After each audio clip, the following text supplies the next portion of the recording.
கன்னிராசி அன்பர்களே, தை மாதம் நல்ல கல்வி உங்களுக்கு வரக்கூடிய மாதம்னு சொல்லலாம்.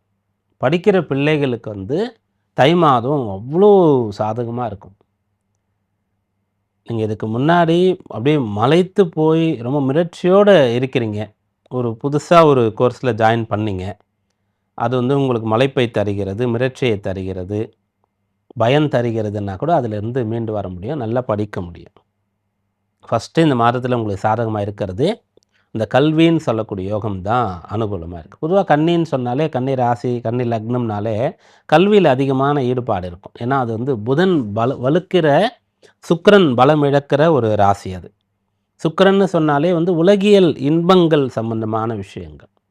புதன்னு சொன்னாலே கற்றுக்கொள்ளுதல், படிக்கிறது, எதையும் ஏன் எதற்கு என்று கேள்வி கேட்பது அப்படின்னு சொல்லக்கூடியது, ஞானத்தை தரக்கூடியது.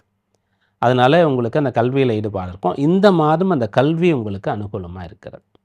படிக்கிற பிள்ளைகள் அந்த படிப்பு சம்பந்தமாக, தேர்வு சம்பந்தமாக உங்களுக்கு இருக்கக்கூடிய பயத்திலிருந்து விடுபடுவீங்க, குழப்பத்திலிருந்து விடுபடுவீங்க. கஷ்டப்பட்டு படித்தா மறந்து போகுதுன்ற மறதி உங்களுக்கு சரியாயிடும். தேர்வு சம்பந்தமாக ஒரு பதட்டம் வருகிறதுனா அது இப்போது சரியாயிடும். அப்படியாக படிப்பு நன்றாக இருக்கிறது. படிக்கிறதுக்கான சூழல் கொஞ்சம் பிரச்சனையாக இருக்குது. குடும்பத்தில் ஏதோ சண்டை சச்சரவு, தகராறு, நிம்மதி இல்லை. அப்படி அதனால் படிப்பில் கவனம் செலுத்த முடியலன்னா, நீங்கள் படிக்கணுன்றதுக்காக குடும்பத்தில் கூட நல்லது நடக்கும்.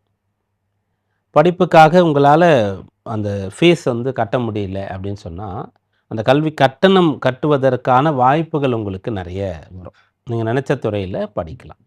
எதிர்காலத்தில் நான் இதான் படிக்க போகிறேன் அப்படின்ற முடிவுகளை கூட எடுக்கலாம். பொதுவாக ஒரு 10th முடித்தவங்க அடுத்து என்ன கோர்ஸ் எடுக்கணும்னு சொல்லி அந்த 10th முடிக்கிற சமயத்தில் அடுத்து வரக்கூடிய விடுமுறை நாட்களில் அதற்காக நிறைய ஆராய்வீங்க. +2 முடித்தவங்க எந்த காலேஜில் சேரணும், என்ன பண்ணணுன்றதை நிறைய ஆராய்வீங்க.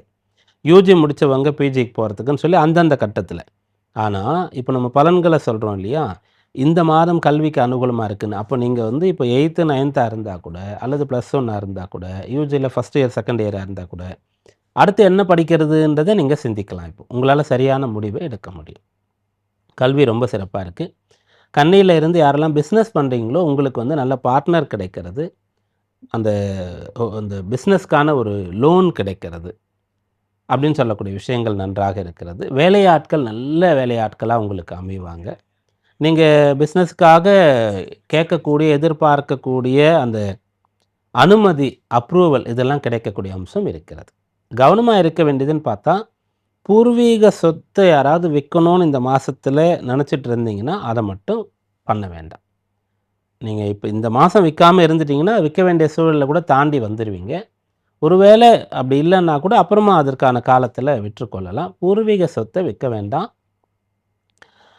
இது கவனமாக இருக்கணும். இந்த மாதத்தில் உங்களுக்கான வழிபாடு என்ன அப்படின்னு பார்த்தா, உங்களுடைய பூர்வீகத்தில் நீங்கள் பிறந்த ஊரில், அல்லது நீங்கள் நகர்பகுதியில் பிறந்தீங்க, ஆனால் உங்களுடைய அப்பா இருந்த ஊர், தாத்தா இருந்த ஊர்னு சொல்லி உங்களுக்குன்னு ஒரு பூர்வீகம், நேட்டிவ் இருக்கும்.